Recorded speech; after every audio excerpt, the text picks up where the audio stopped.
Buen día, bienvenidos a la materia de Teología Pastoral número 3. Este día vamos a compartir acerca de las instrucciones que Dios le dio a Noé antes del diluvio. Y quiero compartir, ya ustedes tienen este material en sus dispositivos.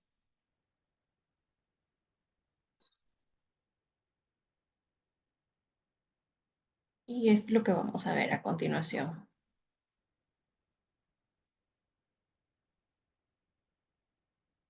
¿Por qué Dios le da?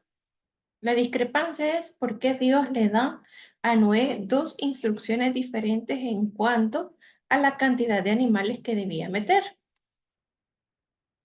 Inicialmente, vamos a hablar acerca del arca. La Biblia dice que el arca de Noé tenía solo 45 pies de altura, 75 pies de ancho y 450 pies de largo. A Noé se le dijo que tomara una pareja de cada clase de animales no limpios y 7 parejas de animales limpios. Ok, veamos entonces, ¿cuál es la discrepancia aquí? ¿Por qué se le da a Noé dos instrucciones diferentes en cuanto a la cantidad? Cuando nosotros tratamos de examinar el término especie, los científicos dicen que hay entre 500 millones y más de 1.000 millones de especies animales. Entonces, ¿cuál es el concepto moderno de especies? Cuando nosotros tratamos de identificar el concepto de especies actual, no es el mismo que el de especie en la escritura.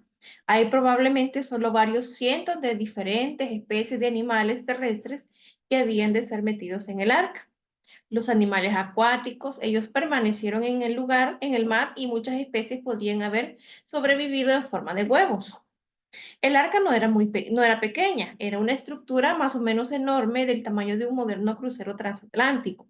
Además tenía 3 pisos, lo cual triplicaba su espacio y la capacidad para un total de más de 1,5 millones de pies cúbicos.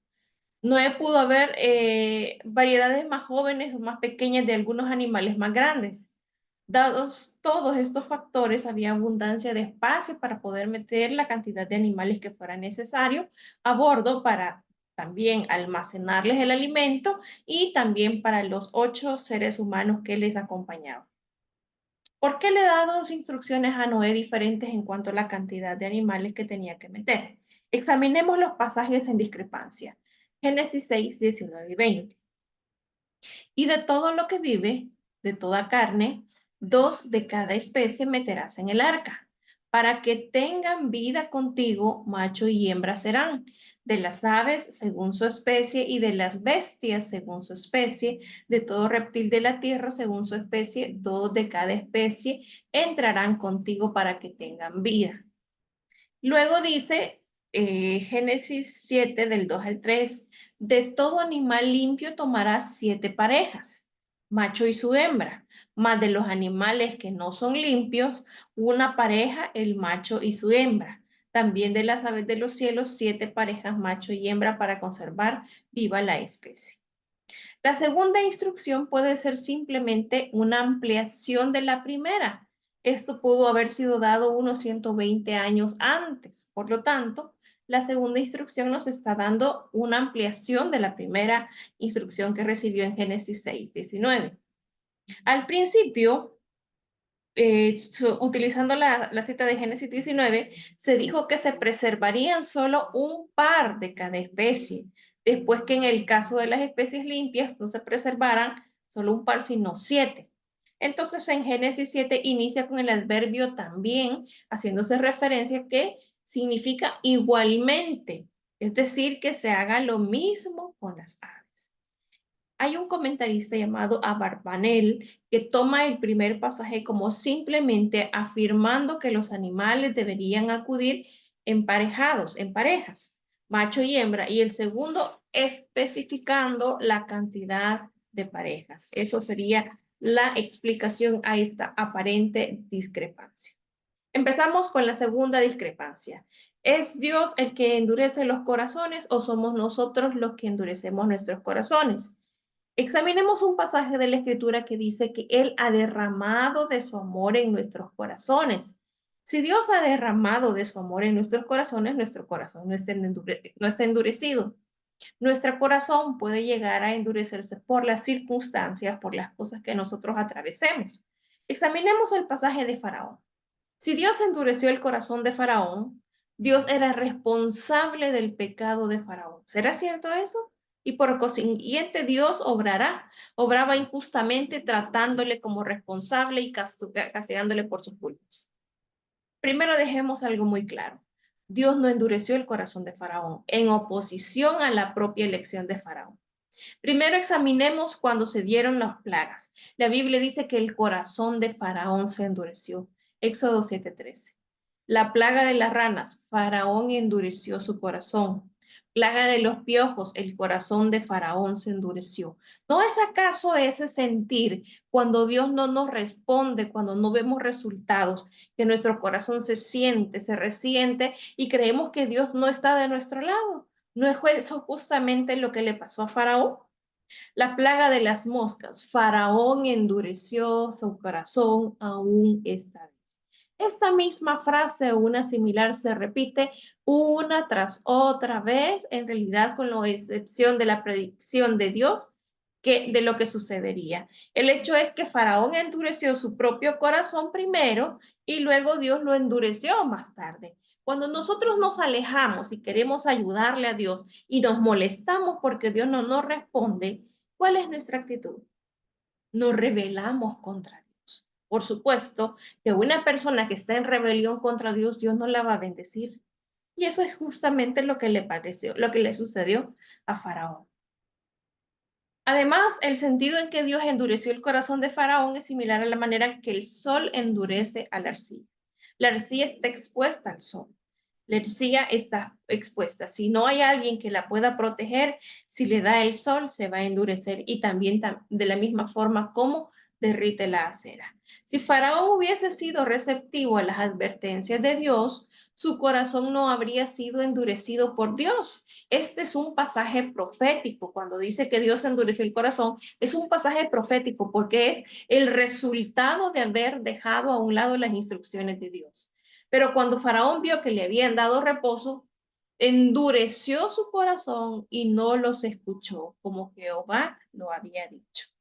La pregunta puede resumirse como sigue: ¿endurece Dios los corazones o somos nosotros los que endurecemos nuestro propio corazón?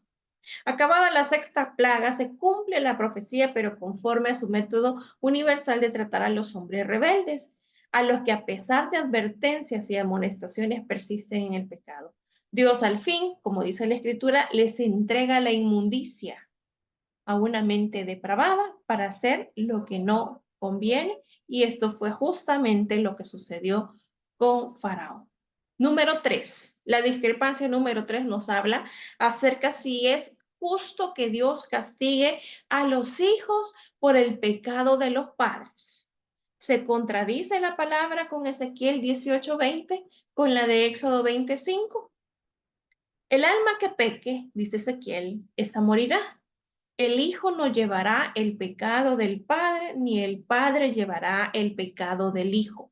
La salvación es individual. Yo no puedo pedir por los pecados de mis sobrinos. Tienen que ser ellos los que deben tener un encuentro con el Señor. Y lo mismo mis sobrinos o un pariente mío no puede interceder por mí, no puede pedir por perdón por mis pecados. Tengo que ser yo la que tome la decisión de decirle: Señor, necesito tu sangre preciosa, necesito de ti para que redimas mis pecados, para que me perdones y me laves. La justicia del justo recaerá sobre él y la impiedad del impío recaerá sobre él. Por supuesto que hay maldiciones generacionales, pero está en nosotros el hecho de poder cortar de raíz toda maldición generacional. Por poner un ejemplo, hay padres que son alcohólicos y sus hijos en alguna manera pueden tener esa tendencia de poder seguir esos pasos. Hay un precedente, hay alguien que ya les está marcando la ruta, pero decido yo continuar o ser la persona que va a seguir adelante, que no va a continuar los pasos de mis progenitores, de mis padres, los patriarcas, voy a ser yo la que voy a tomar la decisión. En el capítulo 20 de Éxodo se encuentra la promulgación de la ley, 10 mandamientos, instrucciones complementarias relativas a la idolatría y al culto de Dios. El segundo mandamiento concierne a las ordenanzas del culto o al modo como Dios quiere ser adorado. Dice Éxodo 25, no te inclinarás a ellas ni las honrarás, porque yo soy Jehová, tu Dios, fuerte, celoso, que visito la maldad de los padres sobre los hijos hasta la tercera y cuarta generación de los que me aborrecen. Claramente está especificando este Éxodo 20 la promulgación de la ley, instrucciones complementarias relativas a la idolatría, porque dice que va a visitar la maldad de los padres sobre los hijos hasta la tercera y cuarta generación. Se prohíbe adorar las imágenes. Las razones para decretar esta prohibición son el celo de Dios en materia de adoración y el castigo también de los idólatras.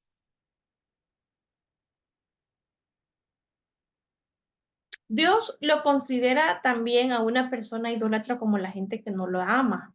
Y no es injusto por parte de Dios que Él va a visitar la maldad de los padres sobre los hijos, ya que si los padres han muerto en su iniquidad y los hijos siguen sus pasos y observan las falsas normas de culto por haberlas recibido por tradiciones, no es que así lo hacía mi mamá o es que así lo hacía mi papá, entonces yo de esta manera lo voy a continuar haciendo. Aún teniendo conocimiento bíblico, ahí sí Dios nos va a juzgar a nosotros. ¿Por qué? Porque esas tradiciones, dice la escritura, que las costumbres de los pueblos son vanidad.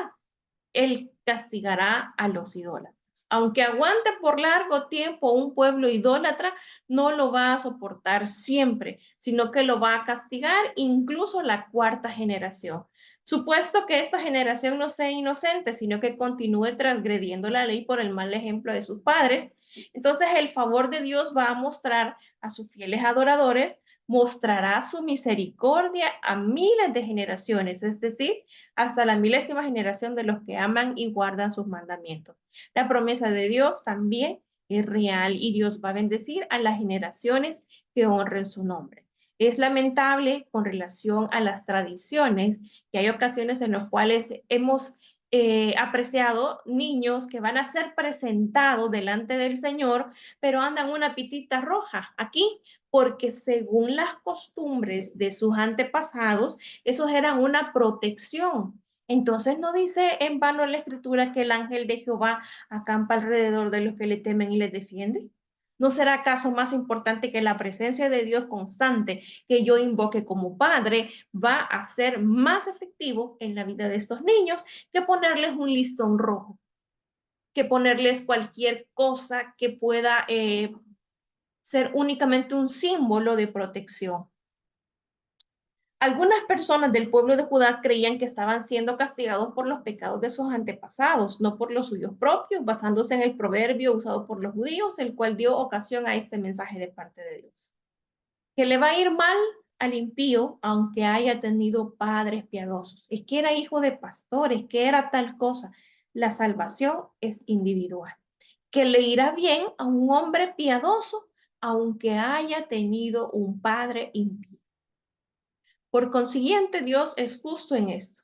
Les irá bien a los que cambian de mentalidad, una transformación, un nuevo nacimiento y conducta por muy mal que se hayan portado en el pasado. Dios nos ha dado oportunidades a nosotros. Si nosotros pudiéramos entrar al cielo por nuestro pasado, muchos probablemente no entraríamos. Sin embargo, Dios tuvo misericordia, nos llamó, nos lavó, nos limpió, nos ha redimido con su sangre y nos ha dado una nueva oportunidad.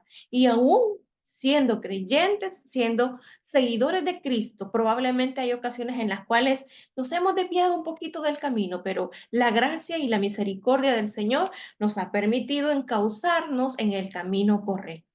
Es nuestro deber también pedirle al Señor que alumbre los ojos de nuestro entendimiento para que comprobemos la buena voluntad de Dios, para que no por la ceguera nosotros no recibamos esas manifestaciones y esas bendiciones que Dios ha preparado para nosotros.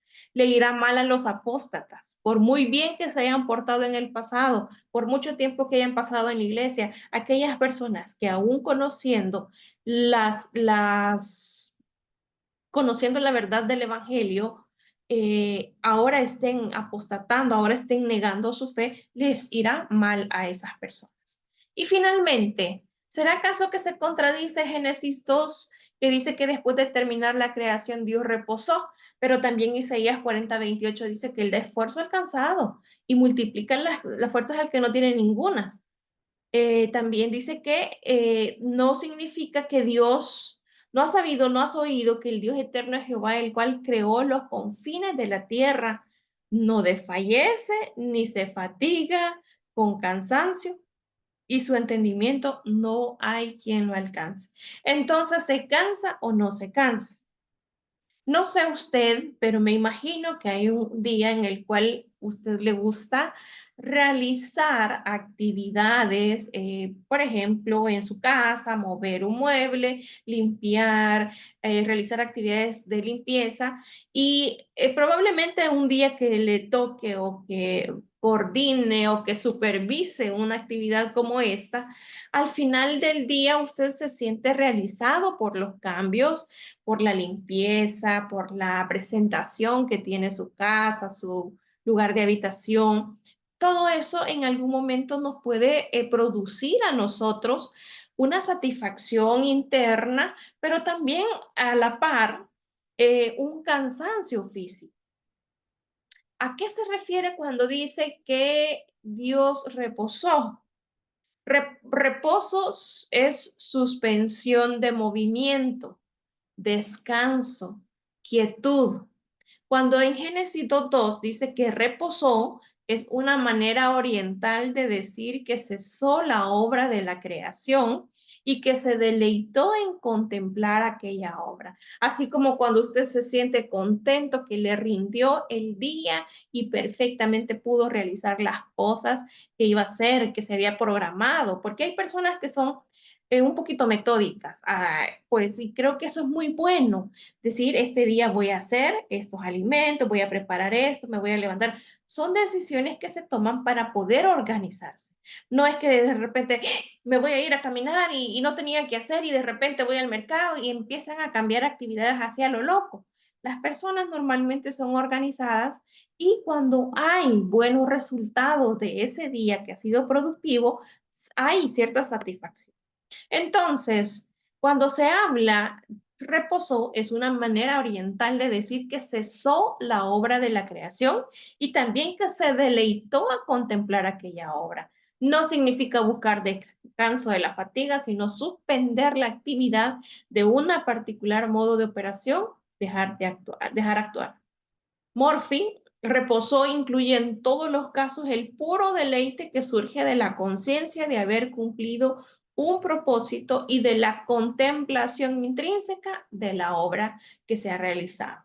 También reposó, el Dios eterno no reposó como quien está cansado, sino como quien está satisfecho de haber hecho esa obra, como lo menciona en Génesis 2. Isaías 40:28, y con esto finalizamos. ¿No has oído que el Dios eterno es Jehová, el cual creó los confines de la tierra, no desfallece, ni se fatiga con cansancio, y su entendimiento no hay quien lo alcance? Nosotros como seres humanos sí nos cansamos, sí nos fatigamos, pero podemos también acercarnos confiadamente a Dios para que podamos entender, para que puedan ser renovadas nuestras fuerzas y podamos encontrar en Él la paz que sobrepasa todo entendimiento. En nuestra vida hay cansancio, probablemente por peticiones no resueltas, por cosas que nos desgastan físicamente, problemas con los cuales tenemos que lidiar cada día. Sin embargo, Dios ha prometido estar con nosotros todos los días de nuestra vida.